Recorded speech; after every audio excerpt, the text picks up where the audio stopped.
So welcome, Mark. Welcome to the Thank, sandbox. thank you for the invitation.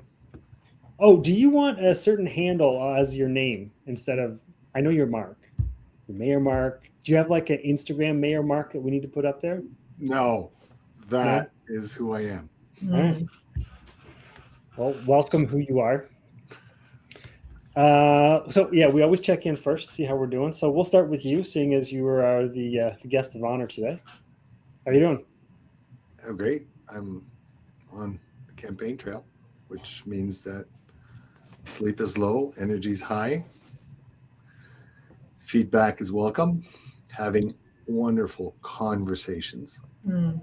all day long. How are you guys? Karen.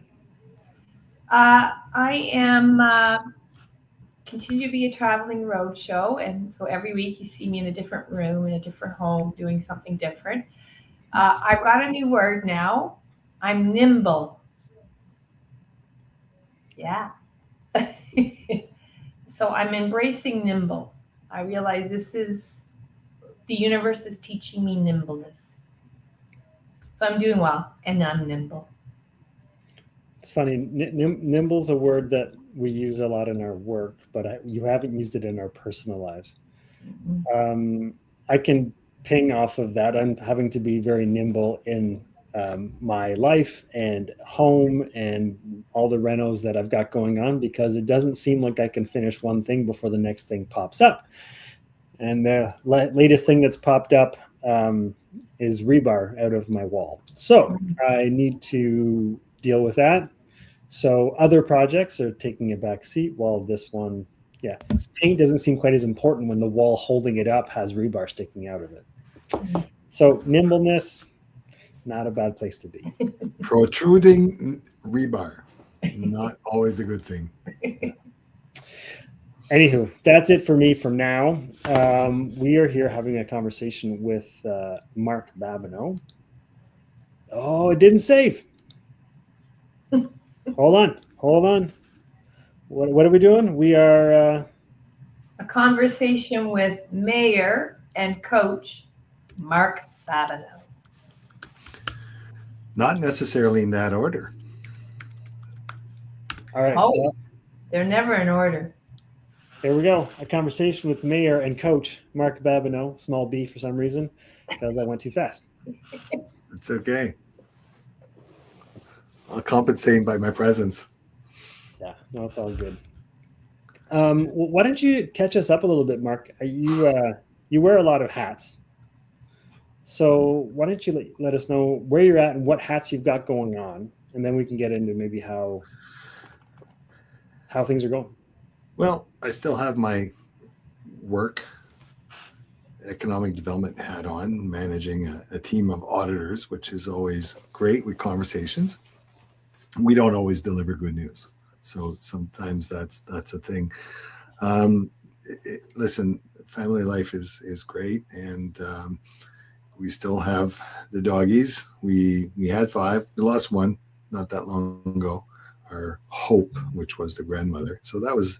It's always trying when you lose a family member that way, and in the four-legged category.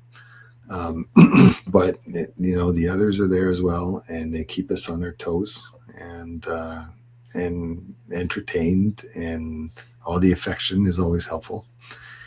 And seeing as I had a little bit of time, I figured I'd continue um, with the municipal politics, and the reason why, as you know, about a year ago, I was councillor in my town, and then because the mayor left, I stepped up to the plate as interim mayor. Now it's election time. So it was decision time. Do I go again? Don't I go again? And if so, why do I go?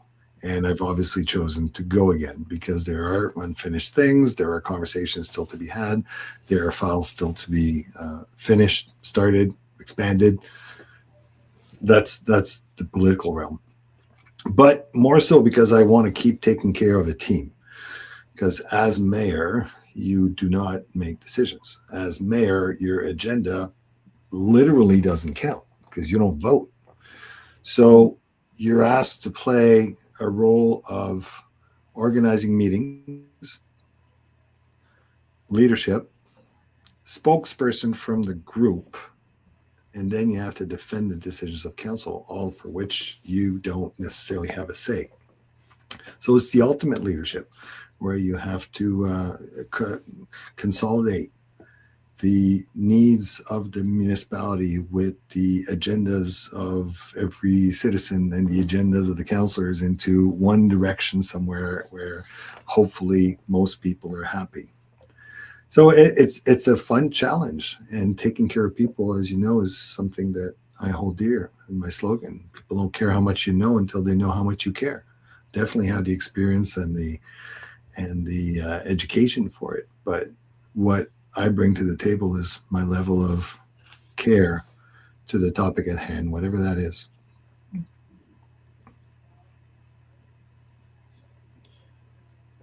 So just out of curiosity, so how is like how do you approach conversations to help support your team? Well, listen, if I look at the relationship possibilities and action model, it applies. If you're talking about council matters, the actual topics, think about it. You have to agree as a group on the topics, on the direction that we're going, on actions. But you can't get there until you really know what everybody's relationship and what everybody's relationship with the topic is, what's important for them, nitty gritties about their history with that. Everybody's coming to the table and says, oh yeah, 10 years ago we looked at that and it didn't work. And those all pop up in that initial conversation when you start talking about a topic. You have that conversation. So that conversation for a relationship right up there is critical. If you miss that mark, it's we often say they don't go to possibilities until you've hashed out all the relationship. And we say, like, take your time. It really applies here.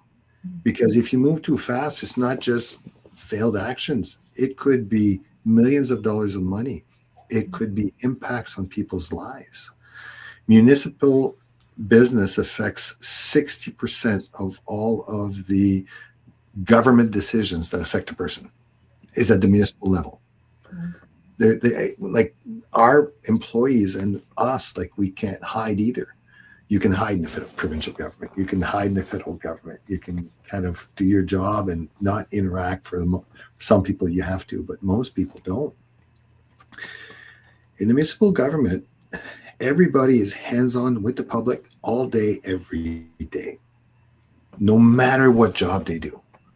From putting water in the flowers on the telephone poles to the frontline receptionist to our CAO to the people who handle the transactions and the bills to the counselors who are out there in the community, conversations occur on actual topics of interest and impact and importance for people. So that relationship and making sure that we understand what it is important to them, and capture that what request they haven't made yet is critical. And then gets easier to around the table talk about the possibilities and then move into action through motions. And now you feel that you've considered everything and you've addressed all of the ifs, ands, or buts. So we play that game quite a bit in the possibility side. So it absolutely does come up. And just take, for example, another place it comes up, just take, for example, public complaints. I mean, we get public complaints, legitimate. They're all legitimate because they're a complaint. And behind every complaint, there's two things. What are they? Something that's important to them and a request that hasn't been made yet. So we treat, with that perspective of relationship and that handling complaints, we treat complaints quite differently than we used to with this lens on it. Saying, okay, there's a complaint, but it's not just about the complaint. It's not just about the person who's making the complaints. It's what's behind that. And we're all getting much better at asking questions. Well, tell me what happened. Tell me how this showed up. Tell me what impact this has in your life. What would you like? If it wasn't like that, what would it look like? So we handle those every day. Now, Do we all succeed right away? Sometimes we forget. Sometimes but we bring ourselves back into, okay, we have a person in front of us who's bringing themselves with them. And now they're trying to tell you that there's something critically important for them. So the level at which we listen, slow down and listen and realize that there's a story behind this, there's something behind this, really helps us in handling the complaint. Actually, sometimes we don't even have to handle the complaint. Sometimes it's just listening and saying, there's not much we can do about that, but we really understand what you're saying. Let's see what we can do in the future about that. Sometimes is enough. Sometimes it's more than enough. They say we've never been listened to that way. So that absolutely shows up. We get to live our PA every single minute of every single day in all our conversations. Now, the last part of this, because I said it was complex, is the dynamics between the counselors, the dynamics between the counselors and the employees. That can be tricky. So when we're having these conversations, respecting where the other one is, having that relationship possibilities and action conversation, it makes for much, much clearer conversations with expectations on the table, with possibilities on the table, flushing everything out. When somebody feels like they've been wronged, we can say it and we can be compassionate towards that person, and they can be more open instead of having the behind the scenes, oh, Mark said this and I don't really agree. They get an opportunity to talk about it in person, because we really get to realize that at the end of the day, we're all people having conversations, bringing ourselves along with our perspective. And that requires some care.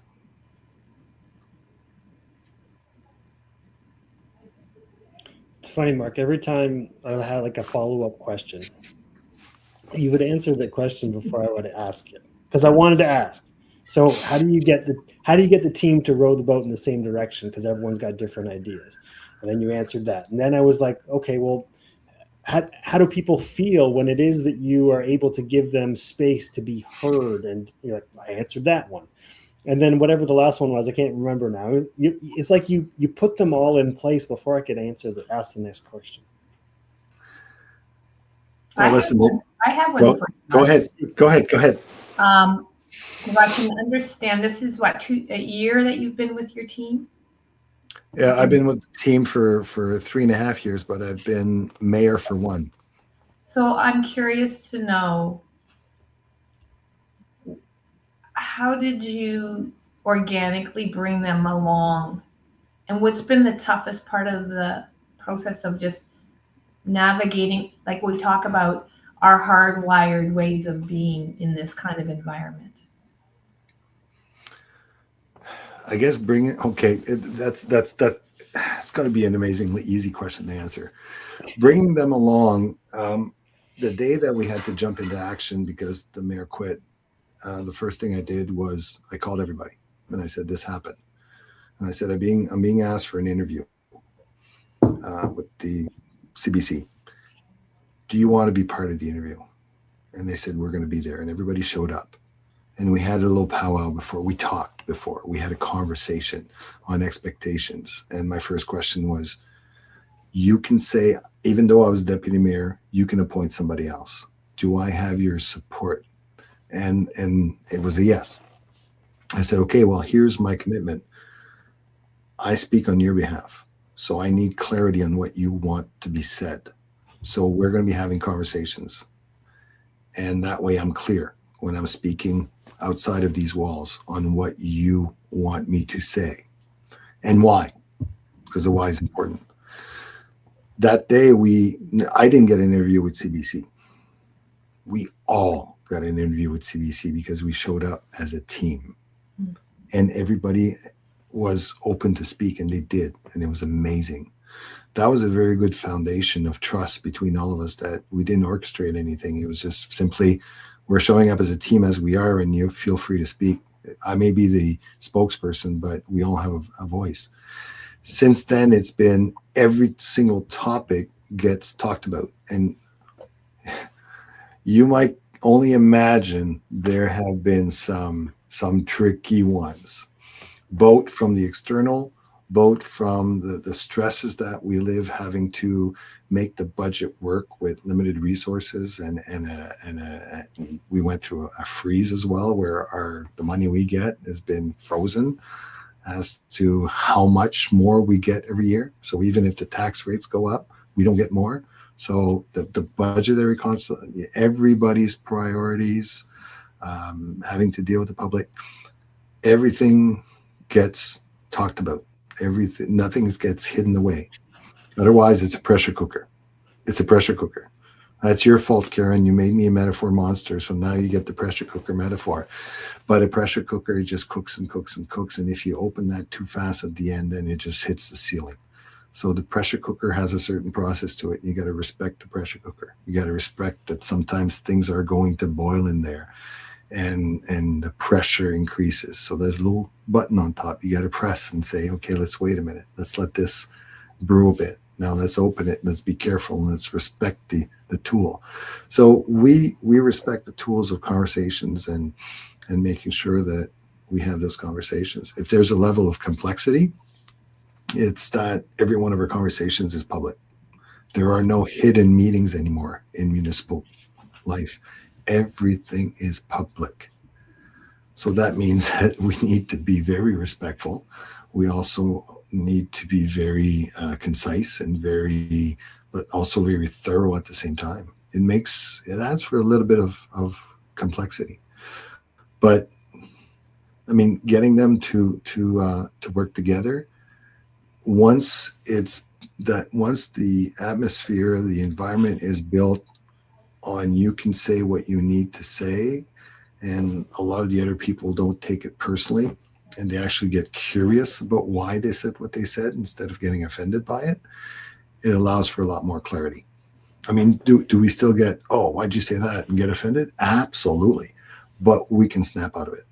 And it's more of a group thing than me having always to say, okay, let's calm down, let's be respectful, let's follow the protocol. It's more of a group thing now. Now, I assume, okay, you know the tools, but does your team know the tools? So intentionally they do, by repetition, but they've also seen, it's funny because did they do any formal coaching conversation practices on the RPA model? No. A few of them, I've talked to them because they get a little curious. A couple of them got curious on how you manage to get these difficult conversations with the outcome that you get. So I reveal it and I say, this is how we do it. And it's natural, and it's now natural. But it's funny. It's now natural for them.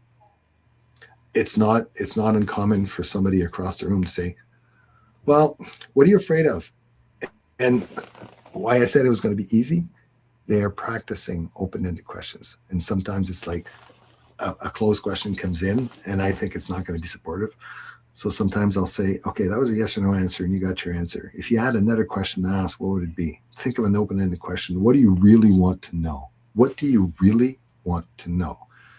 And I ask that question often, and they say, well, I want to know what impact this is going to have on our tax rate. Okay, there's your question. That's an open-ended question. Is this going to increase our tax rate? Maybe, yes or no. Those are the three possibilities you're going to get. How is this going to impact? We're now looking into degrees, mitigation measures, options. See, it opens up a whole thing, but it's funny how organically now they do it. So they catch themselves doing an open-ended question. Sometimes you say, which budget item are we getting this from? It's a very specific answer. But very often it could be like, can we afford this? Which is way more open.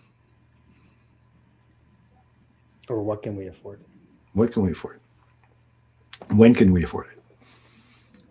What I think, as I'm listening to you, this is what I'm picking up here, Mark, is I feel like like you're planting seeds.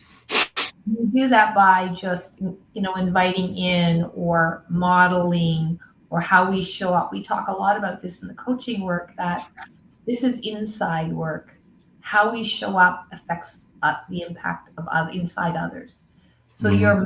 like the way you're doing this and how you're inviting in other ways, just by being, you said really early on about being curious, and you're creating curiosity and an openness. So whether you do it formally or someone that says, how are you doing that, like there's something that you do there, and maybe you teach them the RPA. I would sense you're discerning, does this need to be like a piece if I share the tool, or is it just where I invite it in little bite size, in the moment conversations, which is what our changing the conversation coaching practice theories is you put it in where it fits. It's not a cookie cutter approach. The same thing applies. Like there's another tool I didn't talk about, but it definitely applies. And I know it's coming up in one of your conversations, is the feedback model. And that feedback model is so critical.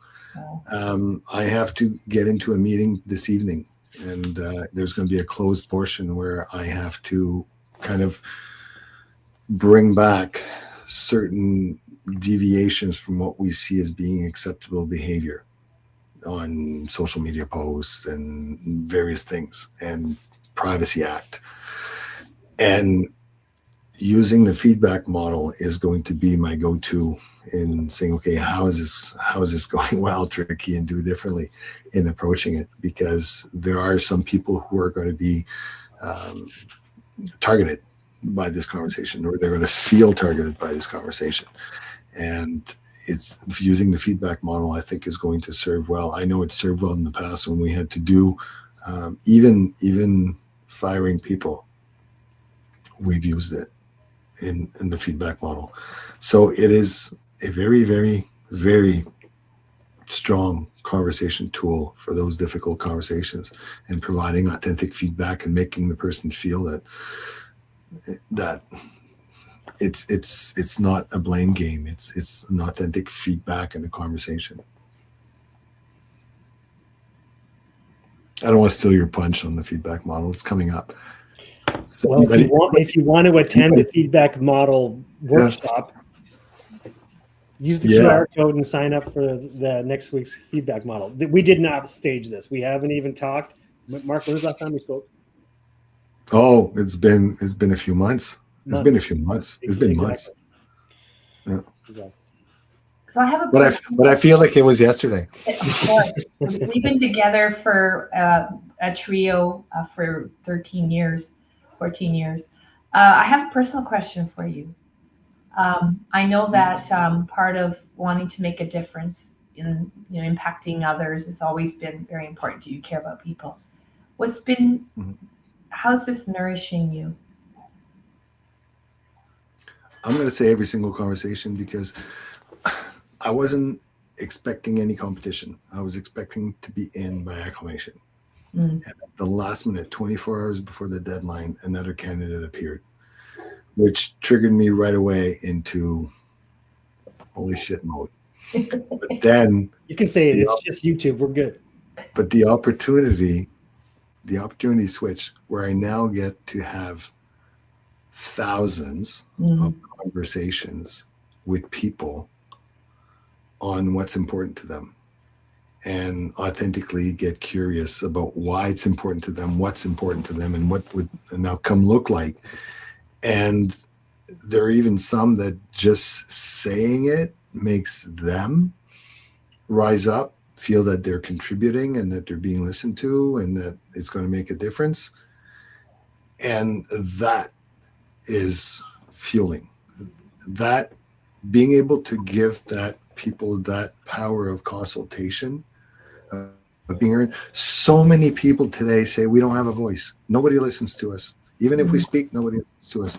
So being part of that movement that actually says, no, I'm here. I'm listening to you. If you have something now, give it to me. Or my number is on the back of that card I just gave you, and you can call me. Some do.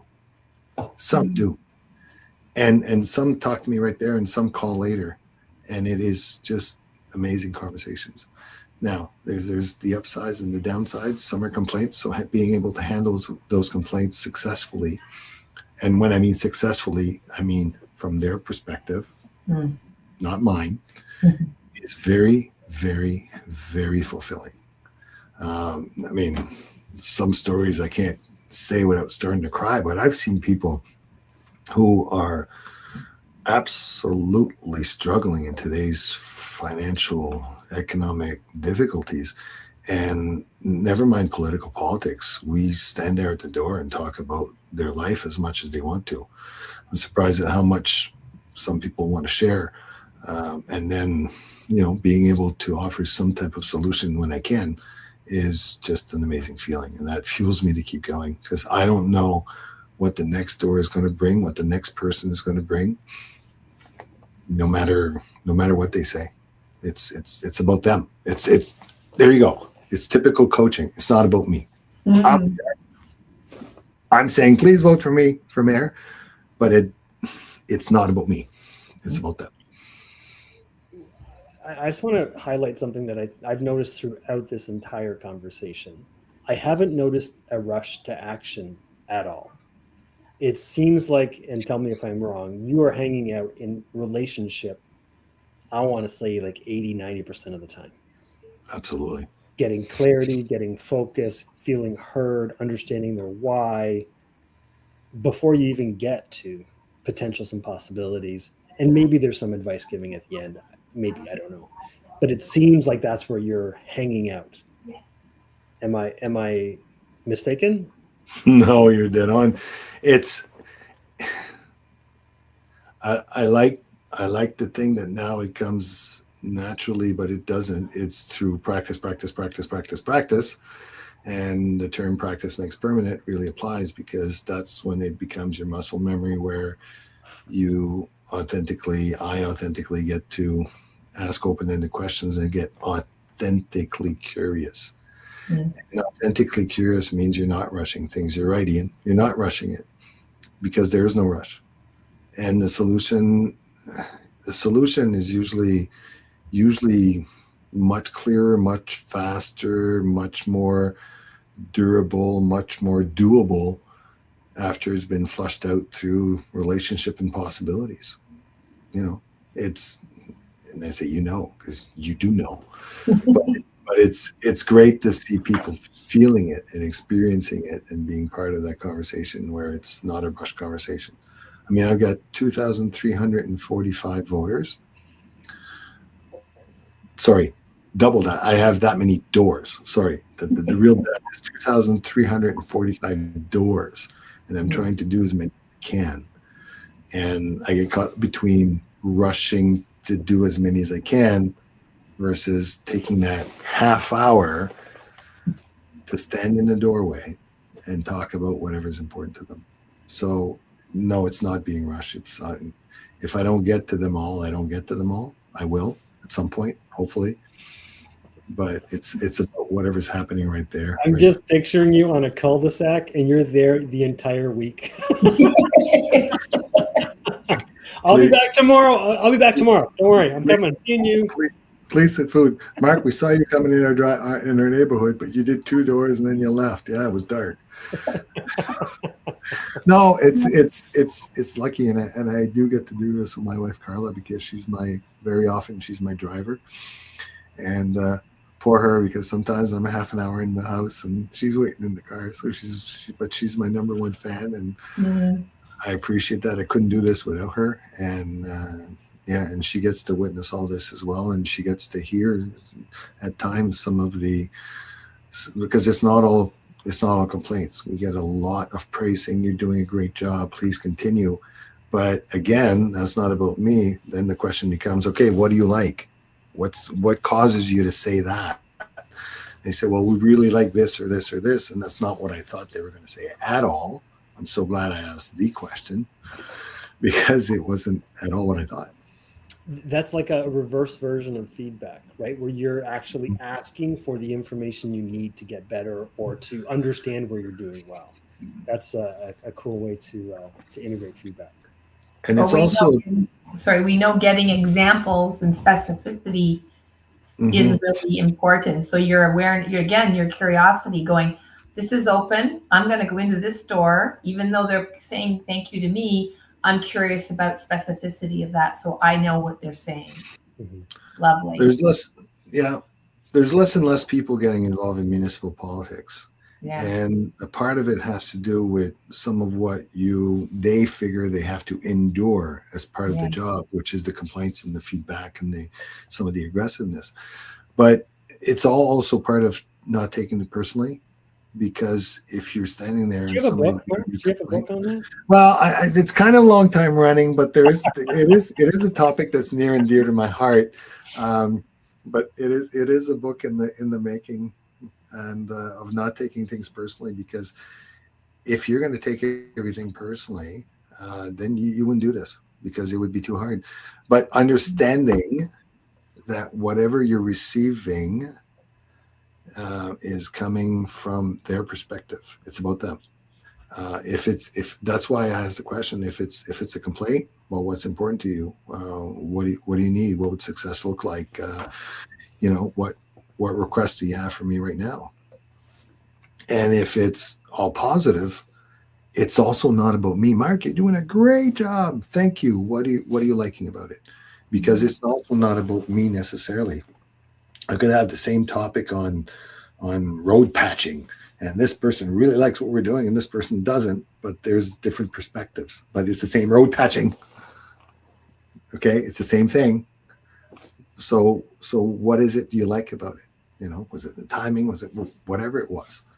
So that's fascinating. That is absolutely fascinating, how when people, whether it's positive or negative, um, come back. Now, so far, it's been wonderful, because I haven't met one single person on the campaign trail that's voting for my opponent. So either everybody's lying to me, or they really like what I'm doing. But even the ones who have complaints, when they get to vocalize them, they say, "Well, I'm not happy with what you did, but I'm still going to vote for you." And part of that, to come full circle, very often is because you came at my door and had a conversation, because your phone number is on the website and we can call you. Mhm. You're not hiding behind 20 people to get to you. You are available. This is where you insert the catchphrase, Mark. It's not It's not. It's how not much. about me. It's not how much you care. Oh, it's not. It's not. It's not about how much you. It's people don't care how much you know until they know how much you care, Sorry, and I that wrong is lead in. so true. It's so true. Damn it, I But screwed it up. people, But that's but what I people meant. don't. But people don't. I mean, I bring some experience, like I said, and some knowledge to it. But people don't care how much I know about law enforcement until they know how much I care about the situation that they're in. But I think what I was seeing there is, even though they're maybe not super happy with whatever, you show that you care. People can feel that. You can't fake authentic time and conversation with people. No. You know when someone's fake, and you know when someone's real. And if you're actually showing compassion and hearing them out and letting them go through their spiral of whatever they've got, the complaint that they've got going on, if they feel heard, that's I imagine that trumps almost any action that you can put out there. It does. It does. And I mean, you still hear, "Oh yeah, politician, you're going to say what we want to hear," and then that'll beg the question: Well, what is it exactly you would like to hear? So I'm not going to live, but what is it that's important to you in that respect? I'm not going to tell you what you want to hear. I want you to tell me what you want to hear.